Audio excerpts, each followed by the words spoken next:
All right. Hey, everybody. Welcome, welcome. Oh, good night. Sorry, it's my daughter. Welcome, everybody. Good evening. It's nice to see all of you.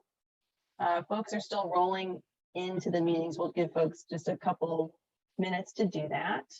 But yeah, I'm so happy to see everybody here. I think mostly so far familiar names. If anyone's here for the first time, feel free to raise your actual hand or your little emoji hand just to signal that this is your first meeting. I think mostly we have people who have been here. Oh, no, hello, there they are. Hi, welcome. Welcome to the welcome to our Massachusetts Pollinator Network monthly meeting. Since we do have some new folks here, I'm just going to very quickly review what these meetings are all about. So we hold these meetings on a monthly basis to allow people from across the state who are interested in pollinator protection to gather and exchange knowledge and ideas, to network with each other and meet each other and talk about these shared interests. And then we often have guest presenters as well. And so this evening, we are going to follow that format. We're going to have some time at the beginning here to network in small groups, just to introduce yourself. And then we will transition to hearing from our guest speakers this evening, which I'm very excited about. And I should have mentioned, I am Rosemary Melfi. I am the Pollinator Network Coordinator, and I facilitate these meetings. Yeah. All right. I think have some critical mass here to actually break out into groups. Before we do that, I just wanted to make a couple of quick announcements. I did put this in a mailer to the Mass Pollinator Network email list. So if you are subscribed to that list, you may know about this already. But I wanted to make folks aware that there is a really important symposium that's being hosted by the Native Plant Trust next week on November 2nd and 3rd. And it's about a coordinated strategy for increasing native plant seed supply in the Northeast, which is an issue that many of us care a lot about. It is indeed a constraining factor for a lot of restoration projects. It's hard to get local ecotypic seed for a lot of the plants that we want to put in the ground. So if you have the time, I encourage folks to register. It's totally free. They had a grant that's supporting it. And so admission is free of charge. I'm going to put that link into the chat.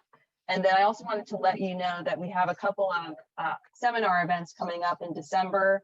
And I know it seems far away, but also in January. And those two speakers are Desiree Narango, who is a wildlife and conservation biologist who studied with Doug Tallamy. That will be in December. And then in January, we're going to be hosting Dave Golson, who wrote the book Silent Earth and is also a bumblebee ecologist. And I'm a pretty big fan of his. So I'm excited that we'll be hosting him in January. And I'll post the event listings for that here as well. Great. All right. Well, we have, like I said, critical mass. If you give me a second, I'm going to set up some breakout rooms. Okay. So what we'll do is we'll go into small breakout rooms. What I encourage you to do is just give your name, your pronouns, where you're calling in from, and you can follow a couple of prompts. You can discuss a project that you're working on in your town, or something that you're passionate about, or you can discuss the topic for this evening, which is what the state is doing, and maybe brainstorm what the state is doing to improve pollinator habitat and brainstorm some questions for our speakers. All right, I'm going to open. We're letting folks filter back in from breakout rooms that we were in. And once we have people back from those rooms, I will turn things over to our guest speakers this evening. Rosemary, can you make me a host so that we don't have any issues when I'm going to speak at the end? Yes, there you are. Okay, yes. Thank you. No worries. Thank you for reminding me. Great. Okay, I think everyone's back now. Yep, I think everyone's back. Okay, welcome back to the main room. I hope everyone had a nice conversation or met somebody new. It's usually never enough time to, to fully chat with everybody, but hopefully you were able to make a connection during that time. So now I think we're going to turn things over to our guest speakers. The topic this evening is what our state is doing to improve and expand upon pollinator habitat. And I invited a few people here tonight to be our guests who have some insights about this. And I will introduce them. So first of all, thank you all three of you for being here tonight. I really appreciate you taking the time. Our first guest is Jennifer Foreman-Orth, who is an invasive species ecologist working as an environmental biologist for the Massachusetts Department of Agricultural Resources. Welcome, Jennifer.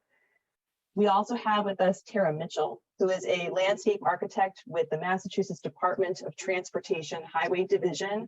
Her work includes many things, but it specifically includes plant design and management in a variety of contexts, and this includes roadside rights-of-way plantings.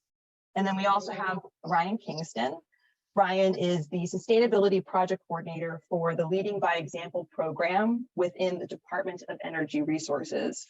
And he also coordinates an interagency effort to create more pollinator habitat, which he'll tell us about. And with that, Ryan, should I turn it over to you?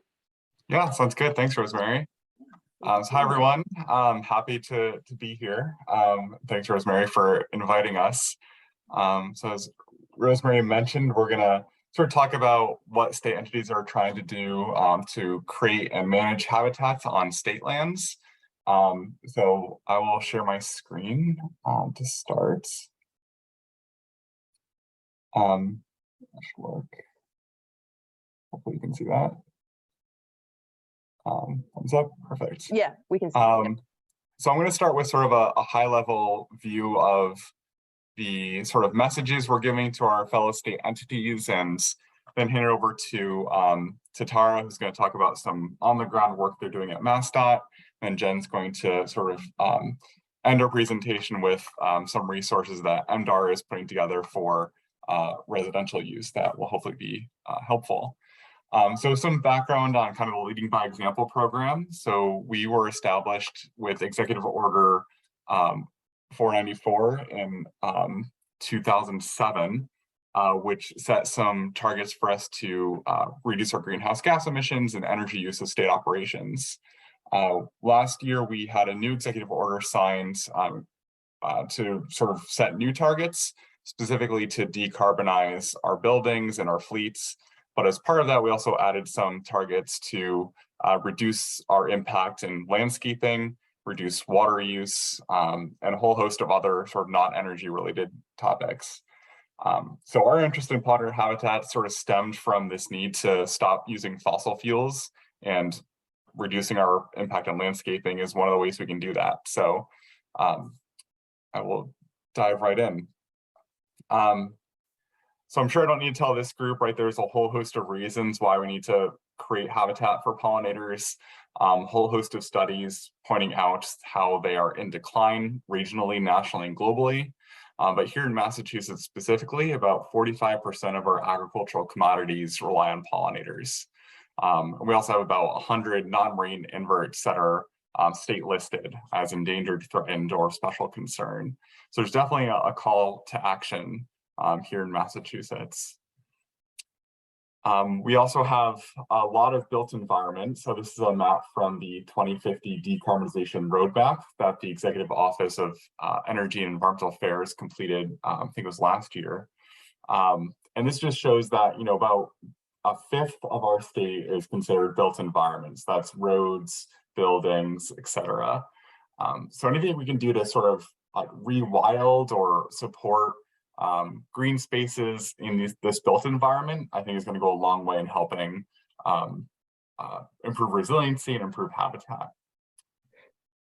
So for our part in state government, we have about 575,000 acres under our purview. That's a drop in the bucket compared to the total land in Massachusetts, but it's still a lot of land. The chart on the bottom shows the breakdown, so it shouldn't be a surprise that DCR and Department of Fish and Game are responsible for a vast majority of that. But there is about 6.5% of that that's other properties. That's your Massport, that's Department of Transportation, some health and human service facilities, Department of Correction facilities.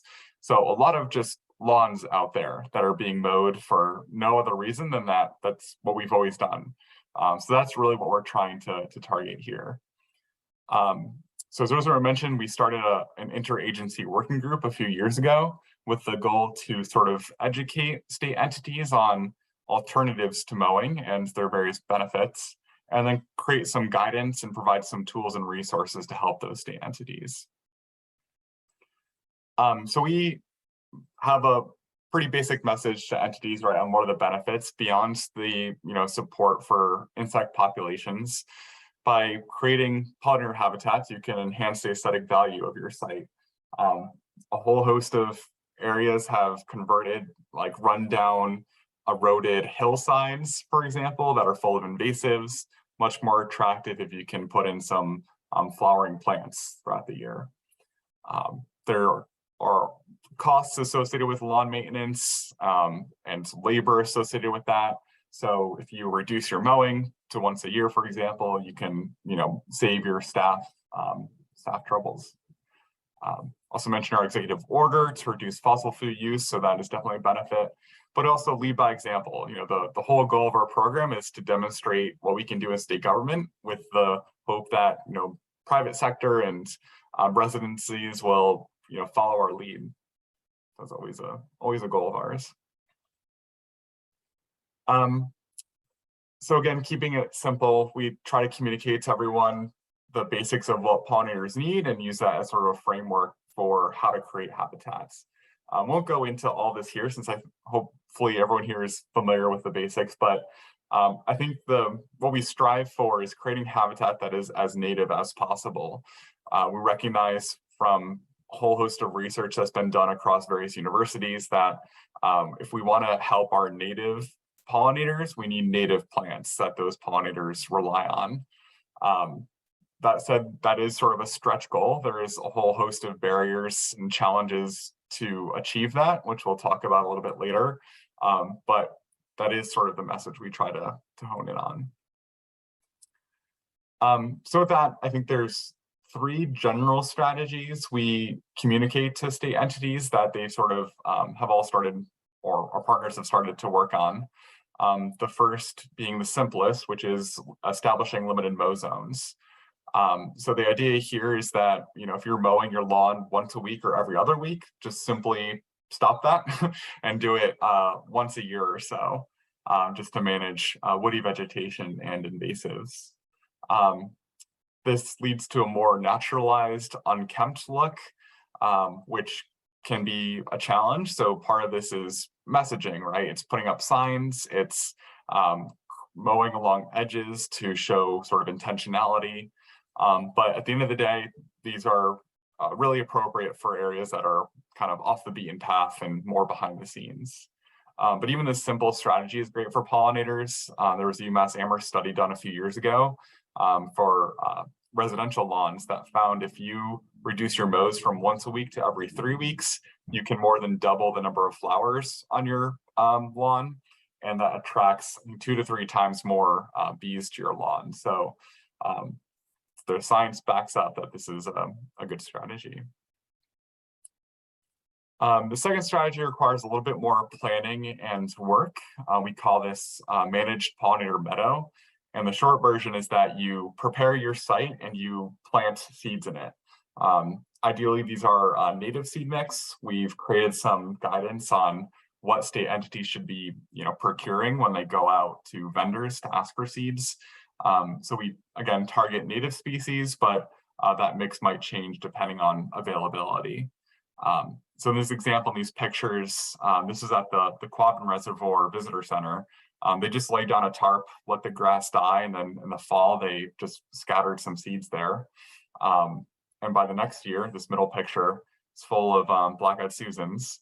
And part of this is making sure entities realize that, these habitats change over time. Your early bloomers are going to come up, they're going to dominate, but by their second year, or third or fourth year, your mix is going to change. So this habitat on the left is at Taunton State Hospital. There's used to be all black-eyed Susan, but as they've remote it every year and just sort of let it happen, the colors have changed season to season and year to year. So again, just trying to communicate that change is to be expected and welcome. Our sort of final strategy is pollinator gardens.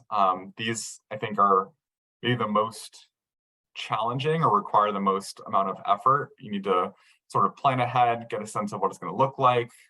Typically requires a bit more manicuring depending on where you're at. So the middle picture is at UMass Amherst, where they've had students help establish these types of gardens. So again, because it's predominant in the middle of campus, it's nice looking. Whereas the one on the right is a DCR visitor center, where their goal is education and showing what the wilds of pollinator meadows look like. So more of a demonstration type deal. I think a sort of sub-strategy of that is just trying to be creative. So where we don't have green spaces, how can we use train platforms or planters to support native species? This can be a little bit tricky, and I'm not going to pretend we've figured this out, but just trying to say, even if you don't have a lawn, there's probably something you can do to help native species.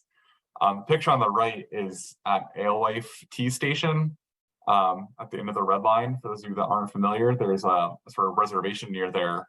And a friends group went and just established a little meadow on a nearby lawn. So just an example again of taking advantage of what space we have where we can. So we started tracking progress in this sort of effort a couple of years ago. So what I found is we've got about 283 acres of pollinator habitat on state lands. Some of these have been around since like the 70s. We've got like some DCR plots of land that have been managed for their habitat needs for whatever reason.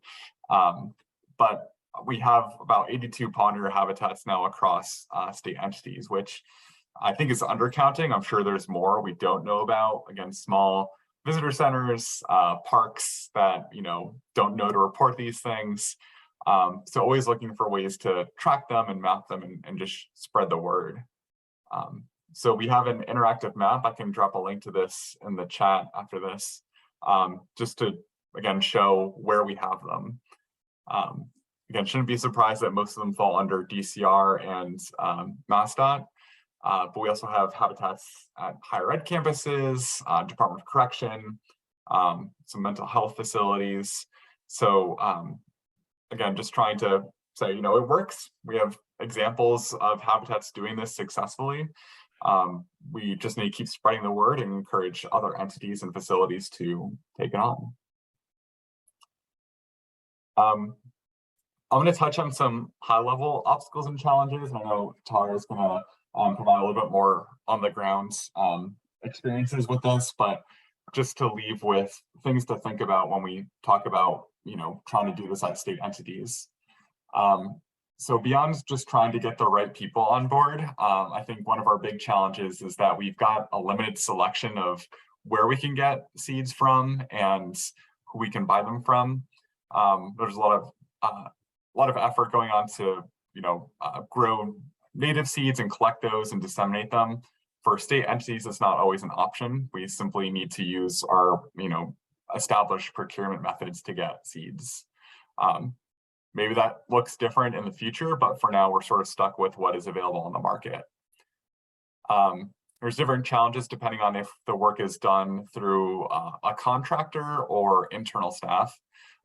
So some state entities that have a lot of property to manage just sign contracts that last several years to manage, right-of-ways, for example.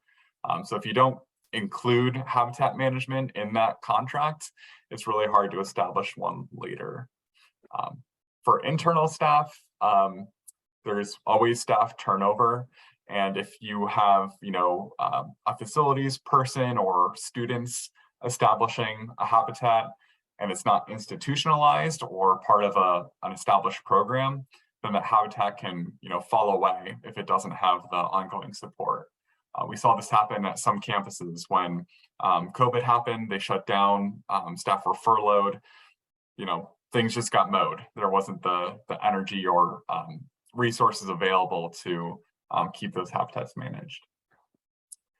There's also staff and public perceptions. I was talking to a couple in our subgroup about neighbors sort of seeing these unkempt areas and complaining about them. That's true on state properties as well. So we have to always, again, message the benefits, message that, we're not neglecting this site. It is for the good of habitat management. And then the last one I have on here is what I call the perfect as the enemy of the good. Again, striving to select species that are as native as possible. That's always the goal. But because we've got limited species available, limited vendors to buy from, and some agencies, want cultivars, right? Or colorful species that enhance the aesthetic value of their site. We would argue that having flowers is still better than a lawn you're mowing once a week. So they might not be the perfect habitats, but they are helping some pollinators. They are reducing fossil fuel use. So still a good effort. So always strive for the top, but be prepared to manage expectations and just do what we can with what we've got to achieve our goals. So with that, I'm going to stop sharing my screen.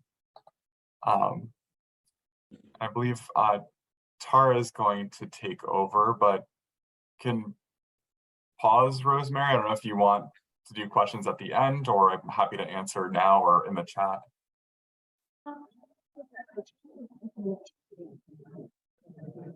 I think we should let everyone. Oh, can you hear me? Yeah, there you go. Okay. I was gonna say if folks have questions, feel free to put them in the chat, so just to put them from your mind into the chat. But let's just let everyone speak, and then we'll do questions at the end, I think. Yeah, sounds good. Okay, cool. All right, hand over to Tara. I'll go ahead and try to share my screen. Oops.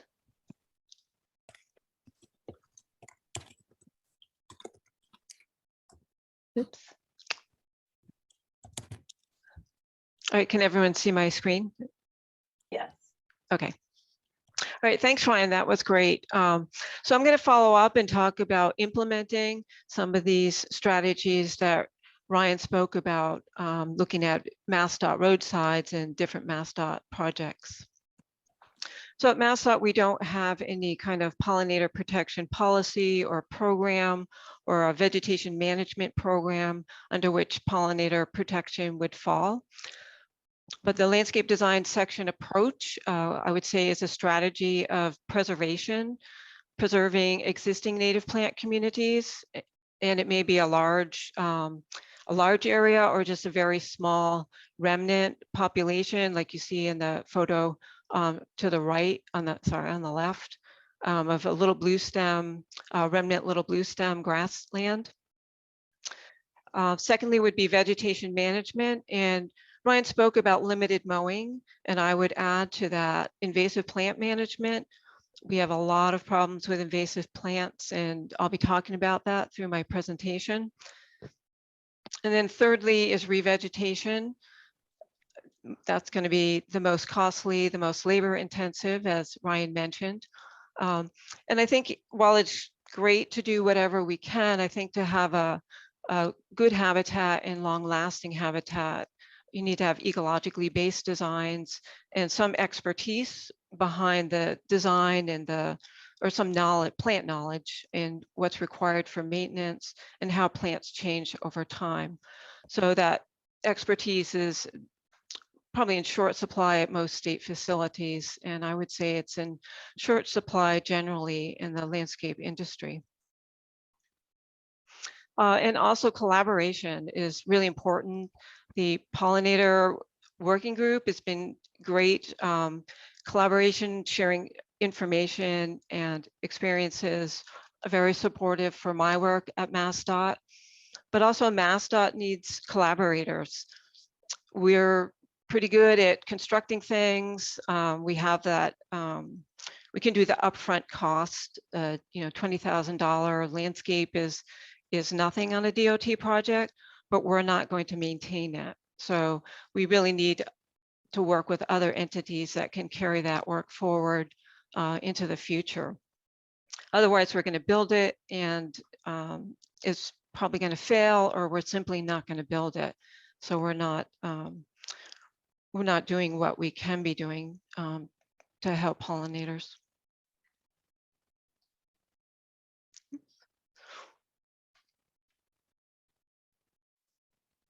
Oops, there we go. So in terms of vegetation management for DOT, for roadsides, it's a great opportunity. We're required to keep that 30-foot clear zone where we don't have guardrails. So great opportunity for meadows. So we have a few districts that have been participating in limited mow, coordinated limited mow.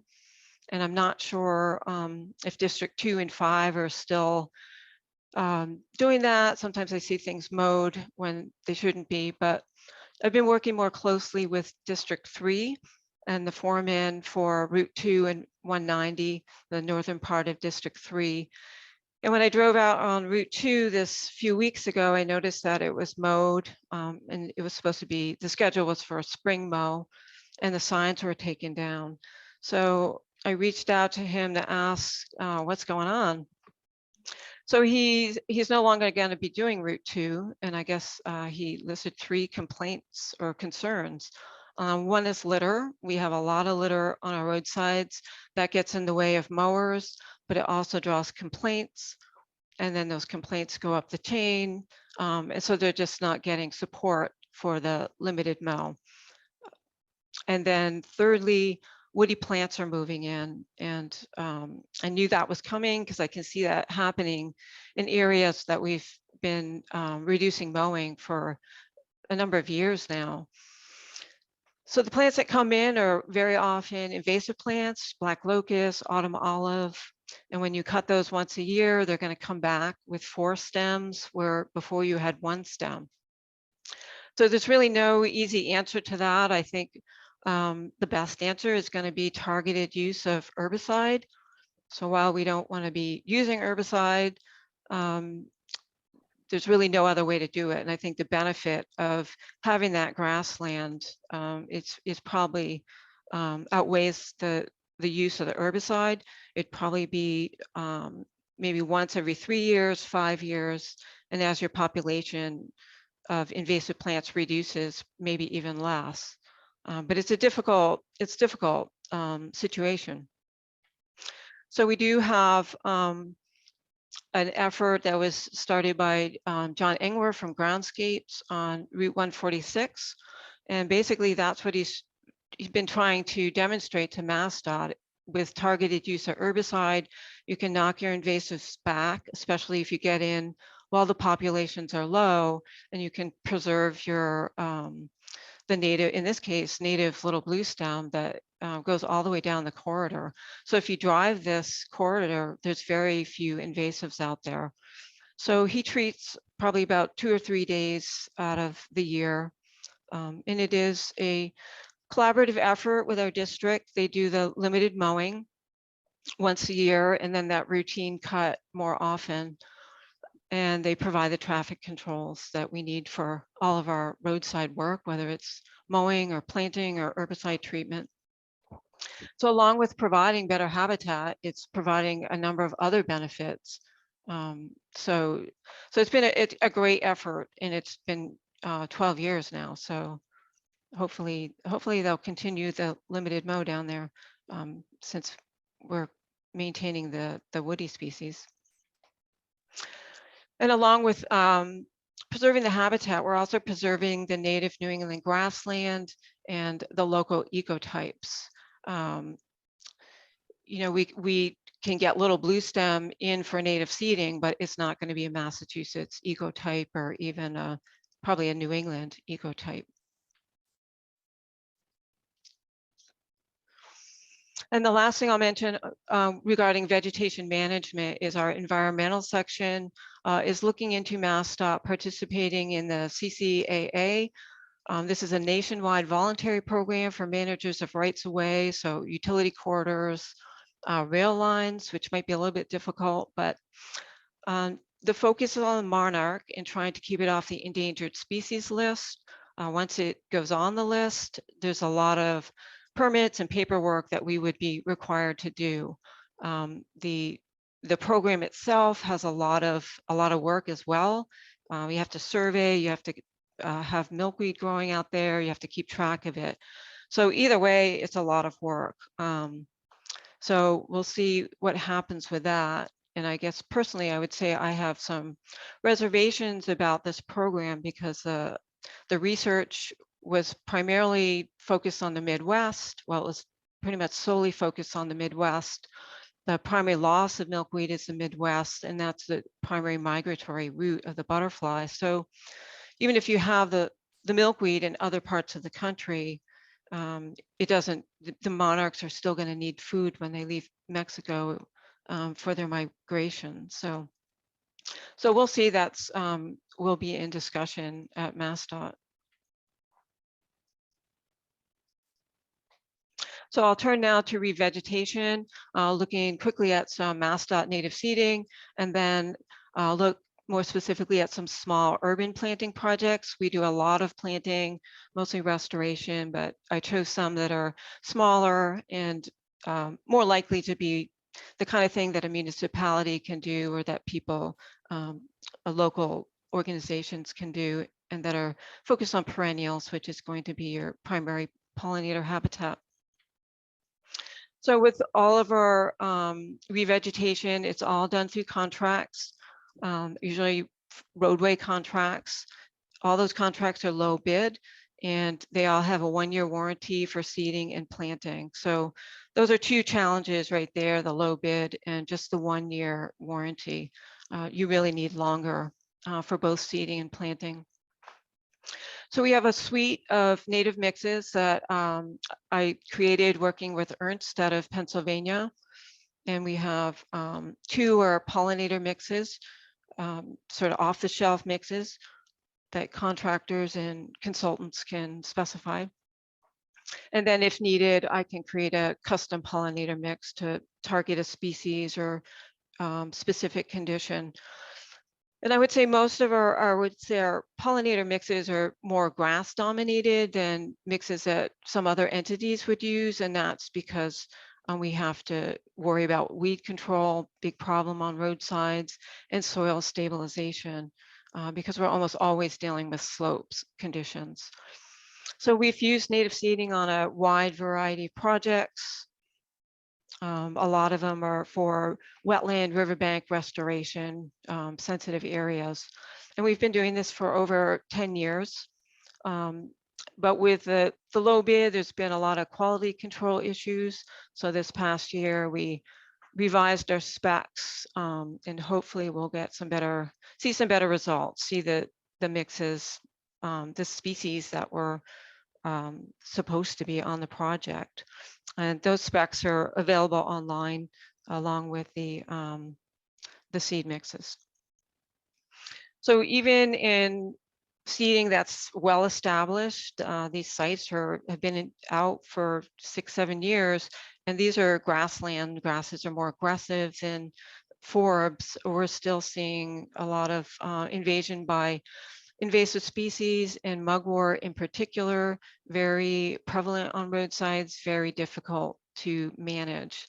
So it's not technically on the invasive list, but I would say for roadsides, it is an invasive species. So again, we need a management plan to protect the investment and the habitat.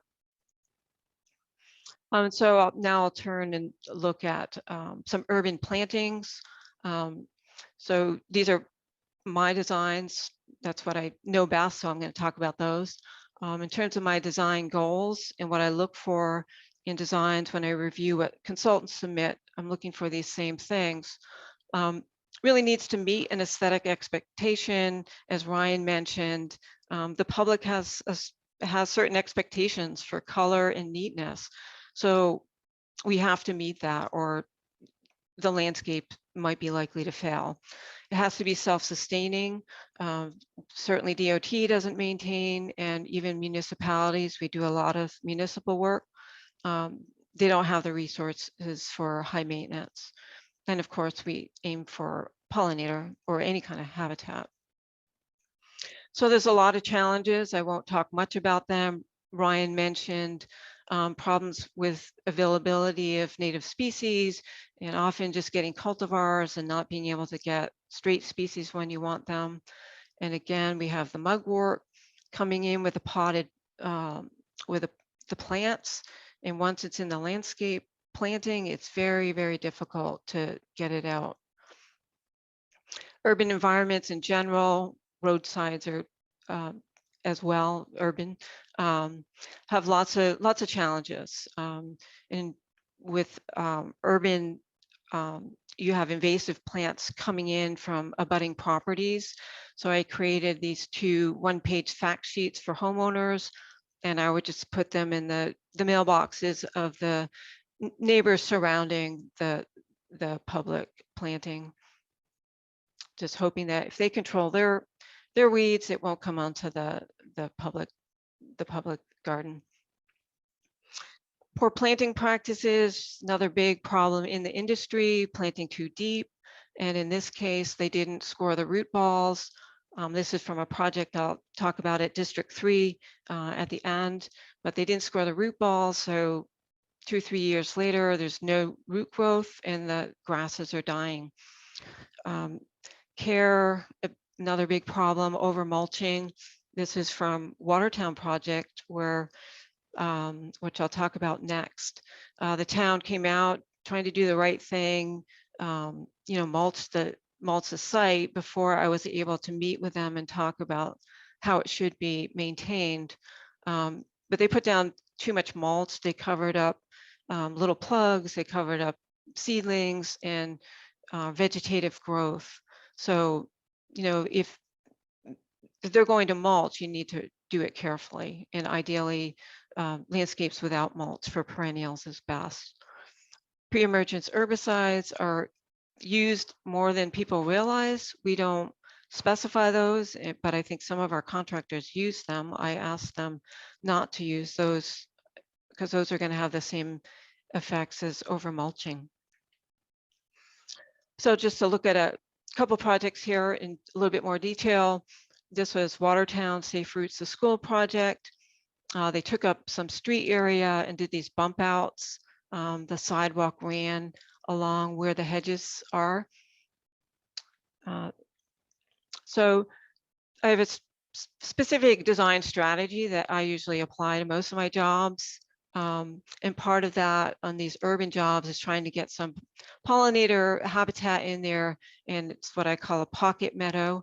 So basically it's on the edges, so if it fails, they can mow it or turn it to grass, and you still retain your shrub and tree plantings in the center because those are more durable. And the idea is that they just reseed like a meadow. That's the management. So once it's established, you don't need to mulch.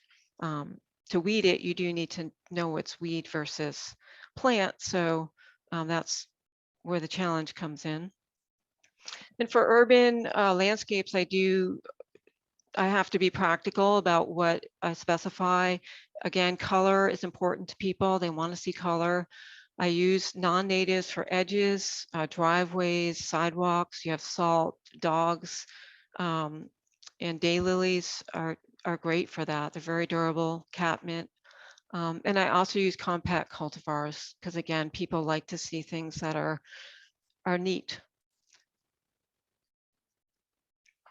So in terms of labor, so after the whole mulch thing, I told the town I'll just take over the weeding and take care of this for a while, and then I could see how much work really went into this type of planting.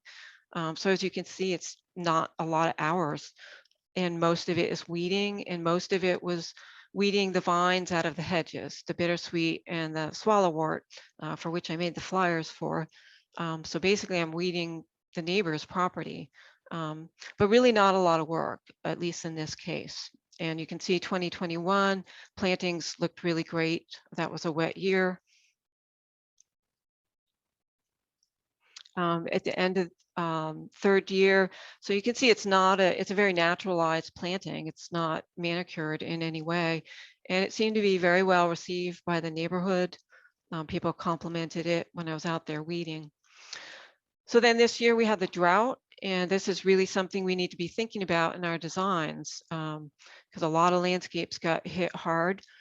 And I would say this one did really well, considering it didn't get any irrigation. We lost 3 inkberries, but basically, as you can see from the photo on the left, the landscape is basically intact.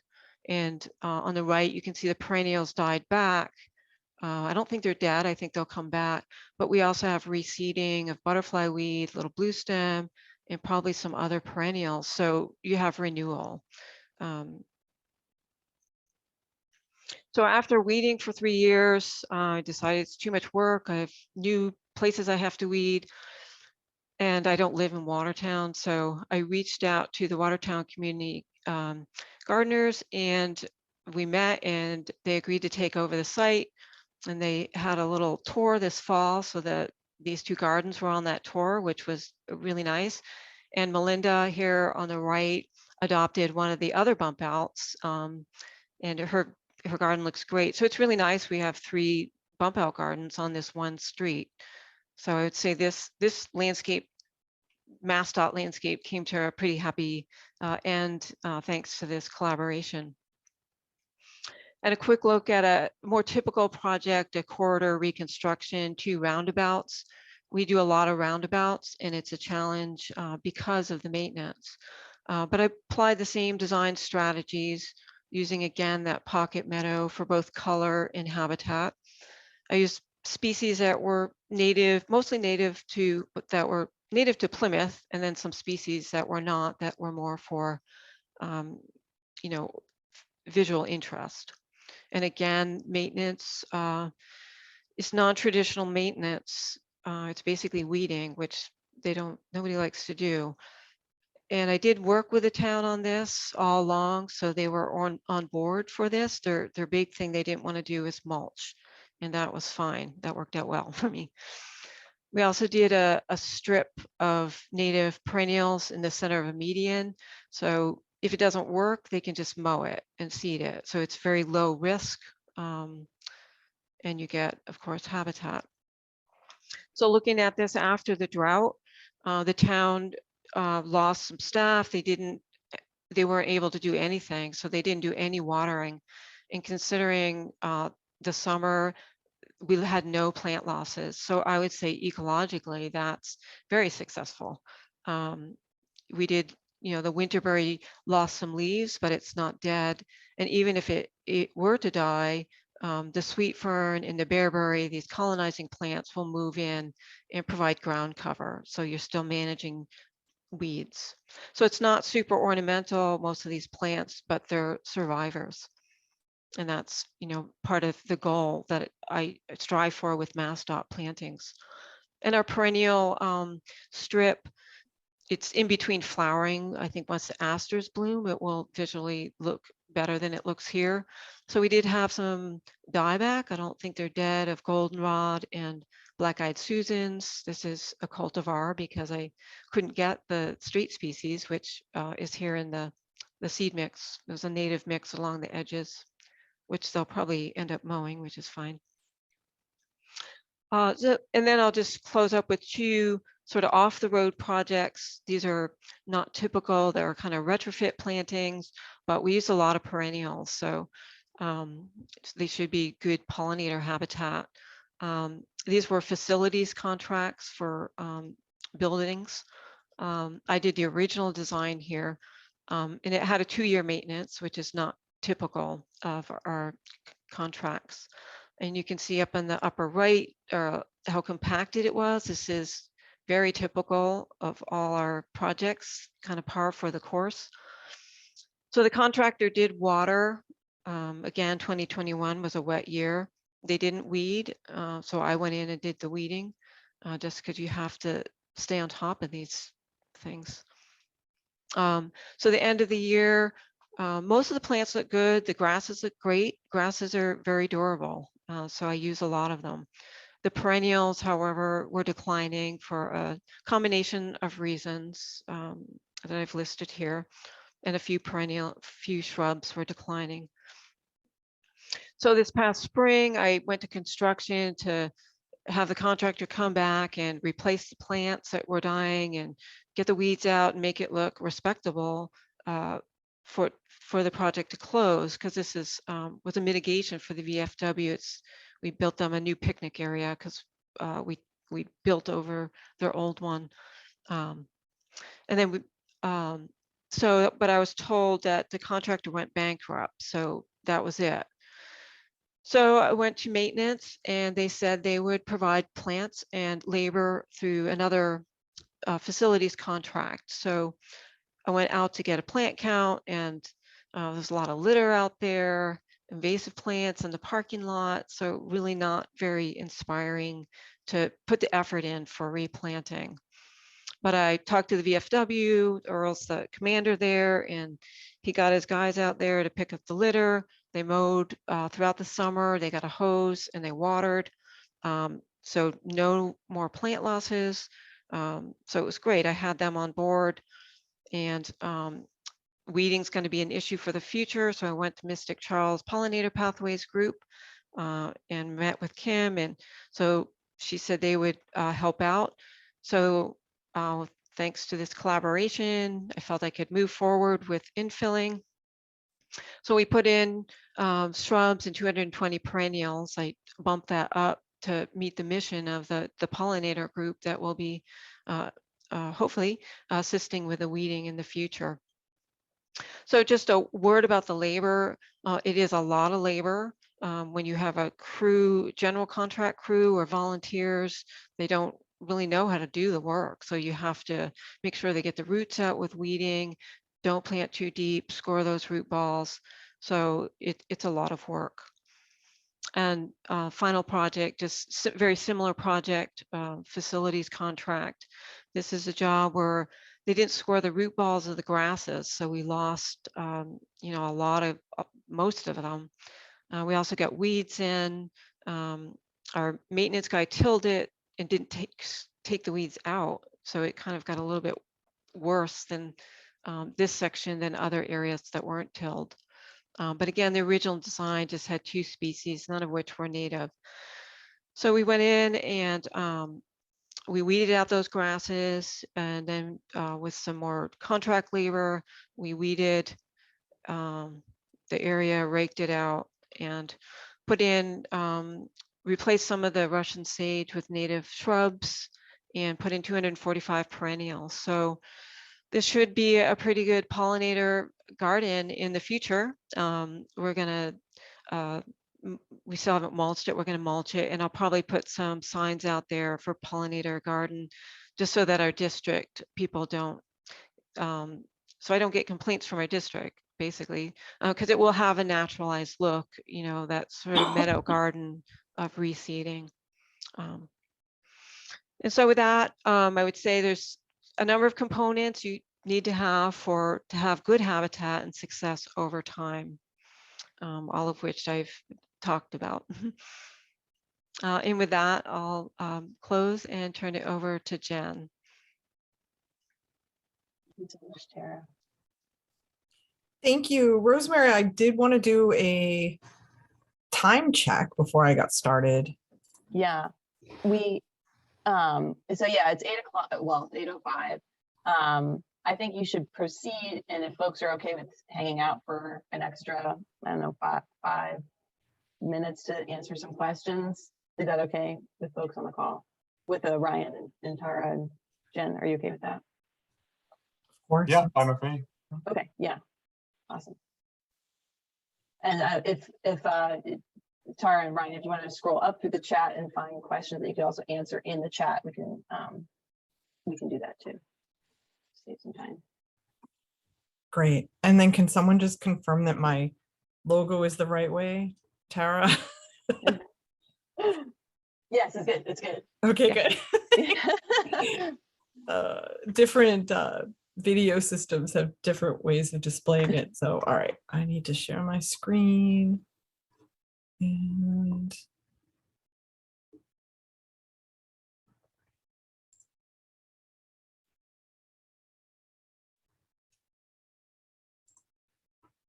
okay, can you see my first slide?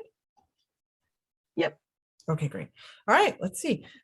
Honestly, what I'm going to talk to you about today is just a small project compared to what you've heard about from the other speakers, and it is going to be pretty quick going, so we should be done pretty fast. Basically, you know, my agency, the Mass Department of Agricultural Resources, has set up some online resources for folks that are interested in native pollinator gardening, native plant resources, and things like that. The way to get to it, I will put the link in. Well, no, Rosemary already sent out links, but let's say you don't want to have to deal with a really long state web link trying to remember it. One thing that you can do is just go to mass.gov, and in that big search window that comes up on the front page, just type in something like choosing pollinators, and it will bring you right in the very first hit in the search results is going to be our page, which has a really long name, but it is about choosing pollinator friendly native plants for folks that are either doing home gardening or landscaping. And basically, I'm just going to kind of scroll through the page through screenshots to show you what some of the resources are that we make available on this page. First of all, we have a lot of links to existing excellent resources that are available online or downloadable that have to do with creating your own pollinator friendly gardens, especially the resources that have been developed over the past few years that are sort of regional, so specific to Cape Cod or to Plymouth County, or the folks from the sort of the project that started out as Pollinate Northampton that put together all those landscape design toolkits. They put it out online for free so that anybody in the Connecticut River Valley that wants to can get very specific species that are good native species for that area, that are supportive to various pollinators, including some rare and endangered insect species. They can get designs that they can implement on their own property and get lists of species so that they know what they should be trying to buy or trying to grow. One of the things that is on this list that we developed internally was just simply a list of garden centers and nurseries that are Massachusetts based that sell native plants. And this is not just places like Garden in the Woods or Helia Native Nursery that only do native species. It's also, you know, a lot of your local nurseries that sell everything, but they do have sections for native species. They have native species plant lists. When you go in and you talk to the manager there, they will point you to it. And so we wanted to put together a list of places that people could go if they're interested in purchasing native species rather than non-native species. So you could check that out. Also, we'd like to list upcoming events. We do have a link to that Need for Seed upcoming symposium next week that I'm really interested in attending myself.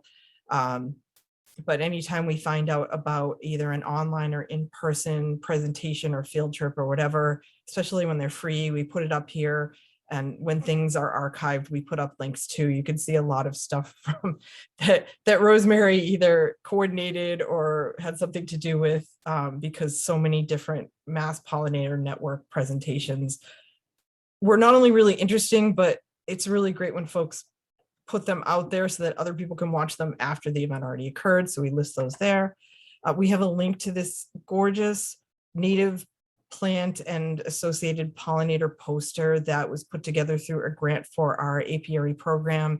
You can print out your own copy or get information about ordering a hard copy version of it. I love this. It's beautiful artwork there. We also have a link to some of the products that we've developed in-house. We have a list of native seeds for folks that are interested in growing plants from seed. We have a list that we developed of native plants that provide pollinator support that are readily available in the nursery industry. And I know that there's tons of lists out there of native species and what you should be planting. This had a very specific practical goal. What I wanted to do was develop a list of species that you're going to be able to just go in and readily find at your local nursery that sells native species, not something that you're going to have to grow in a milk jug in your backyard or in a kiddie pool, not something that you're going to have to order from across the country. Not that there's anything wrong with that. It's just that I know a lot of folks, you know, when they're ready to start gardening, they just want to buy something in a container and go home and plant it. And so for folks like that, I wanted to still be able to guide them towards native options. And so we created this list based on plant lists at some of the bigger local nurseries in the state, you know, what was more commonly found at all of them. And so it's kind of a short list of natives that you could be planting here. And we've organized it with information about the common and scientific name and flower color, light, moisture level requirements, when it flowers, and whether it's native just, you know, to New England specifically, or just to the Northeast in general. And we also now have a version of this online, and I'm going to click once and see if it works. If it doesn't work, I will go right back to my PowerPoint. I'm hopeful, if I shared my screen right, that you can see it right now. You see me scrolling? Rosemary, just nod. Yay, it's working. Okay, so you can go to massnrc.org/ppd, as in pollinator plant database, and you can go in and you can search, filter, and sort this. If you want to look at trees from the list, you can see the trees. If you want to see everything, but you want to sort it by scientific name, you click on the scientific name. Or if you're more comfortable with common names, then you can do that. You can filter it by light requirements. Like if you just want things that can be grown in the shade, then you'll get only things that grow in the shade. If you want to do like a search for, what was I going to do? Things that are purple, you could just type the word purple and it will filter it like that. And so again, it will give you a narrowed list of things that should be readily available from local growers that meet the requirements of the habitat that you're looking to plant in. All right, I am going to attempt to go back to my PowerPoint slideshow. And I just want to make sure we are back there, right? Okay, that was my last slide. I thank you for listening. I encourage you to visit the link from the email that Rosemary sent out, or to reach out to me if you have any questions or got kind of lost and need some pointers. Thank you. Awesome. Thank you, Jennifer. And I actually didn't know about some of those resources. So thank you so much for sharing that. That database is so cool that you can just search. Did you make that? So yeah, I developed the data for it, and then I worked with someone at IT to get it finally online after like 4 years of just having the print PDF version. I'm very excited about it. That is really super cool. It's like a super spreadsheet. Awesome. Well, thank you, Ryan. Thank you, Tara. Thank you, Jennifer, for your presentations. Very informative. I really enjoyed listening to some of that information again, and I feel like I always learn something new when talking to you all. We do have some questions in the chat. Thank you, Ryan, for going back through and answering some of them. I think one of the first questions that came up, which anyone could answer, was about resources available for towns. I think specifically that was about funding for municipal projects or for private projects. So maybe you could speak to whether there is that funding. And then Tara, I think that kind of ties into a question about just the municipal plantings in general. Ryan, did you want to are there programs that people can access that you can point folks to? Yeah, so I dropped another link in the chat for DCR's Growing Wilds Massachusetts program, which I neglected to mention, but DCR is doing a lot of work to increase the number of habitats on their properties, but also trying to educate and share resources with the general public. So definitely check that out. The last couple of years, they were able to partner with nurseries to give out seed packets for free to visitors of their parks for a limited time.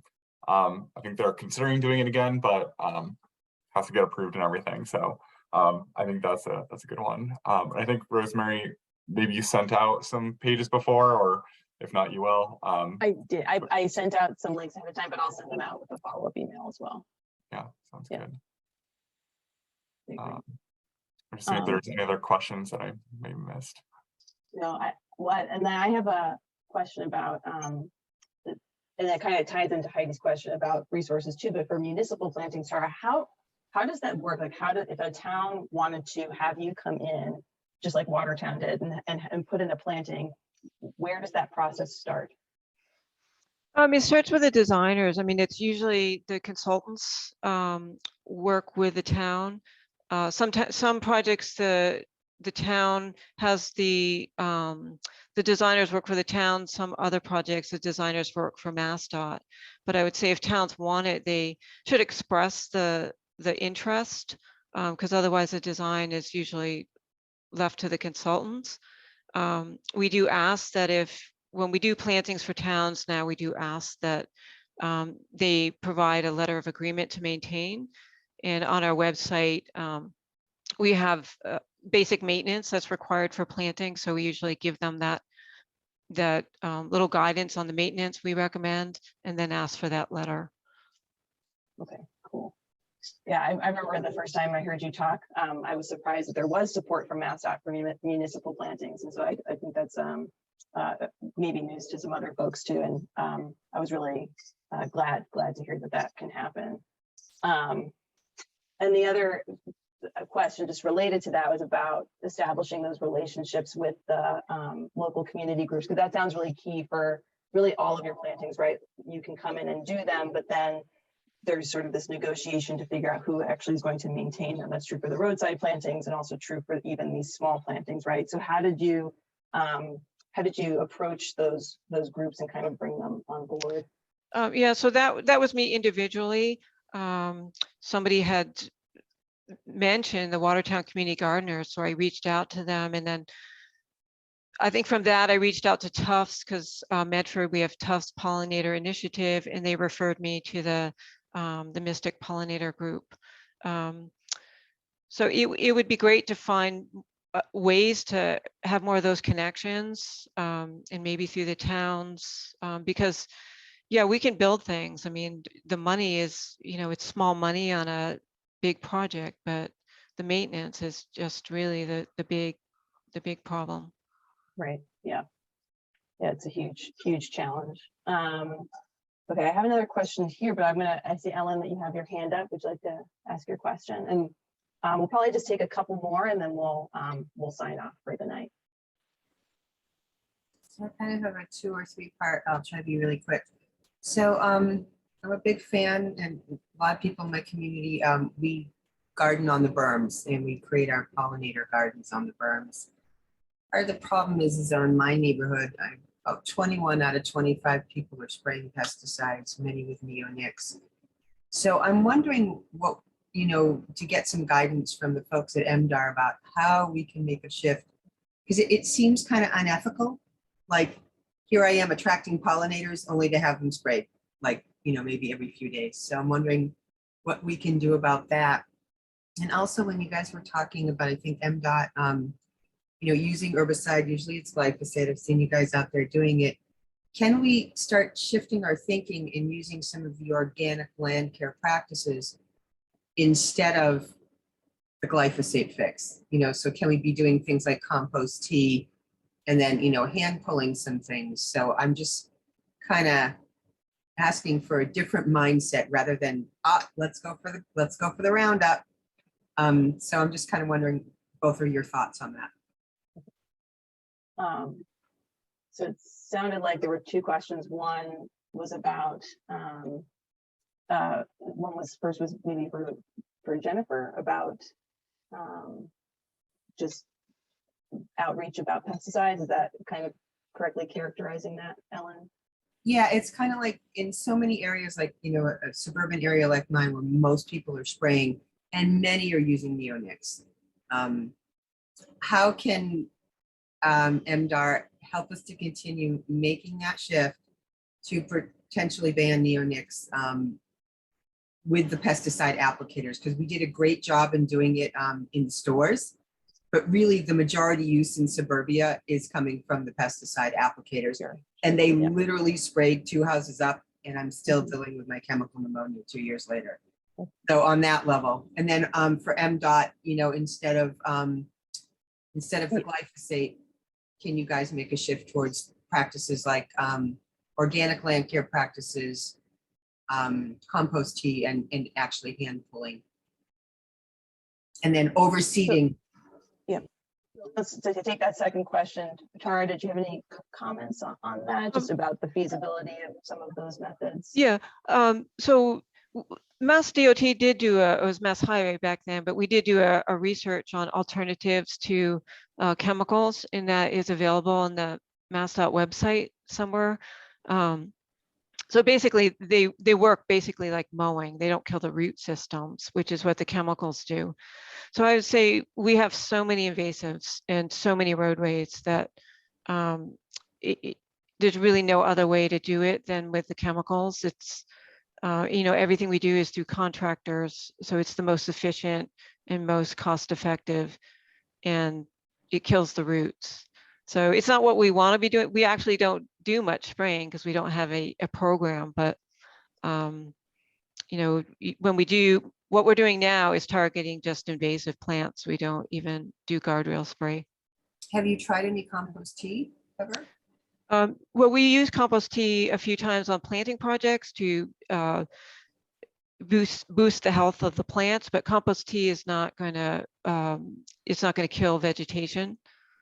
So we wouldn't use that on invasive plants. Okay. Great, thank you, Tara. And if folks had any other comments, Ryan or Jennifer, feel free to add them or put them in the chat. Yep, I had the other question I had was about invasive species management along roadways, and you did address that in your talk a bit. But is there a program for specifically doing that along roadsides? Like, is there a crew, or how does that work? So we don't have any licensed applicators. So most of the invasive work we do is on construction projects. So as part of the construction project, we'll treat, or if we don't treat, we have a management plan for the contractor, what to do with the soils, how he's going to prevent spread on the job and off the job. And if we can, we'll treat on that job. But once that contract ends, that's done.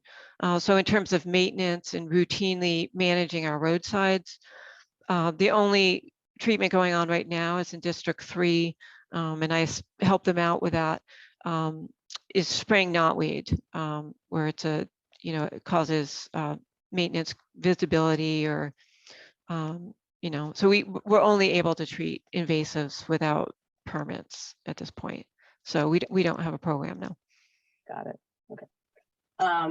And then I do want to respect everyone's time, so I think we're going to go in just a second here. But the last question that I have in my list was from Heidi, and it was just a follow-up on that municipality question. So it's, how does a town actually make the request to have someone come in to put in a planting? Oh, well, the plantings that we've done are part of contracts. So if you're having a new roadway put in, or roundabout put in, or some kind of work that DOT is doing, that's when we'll do the plantings.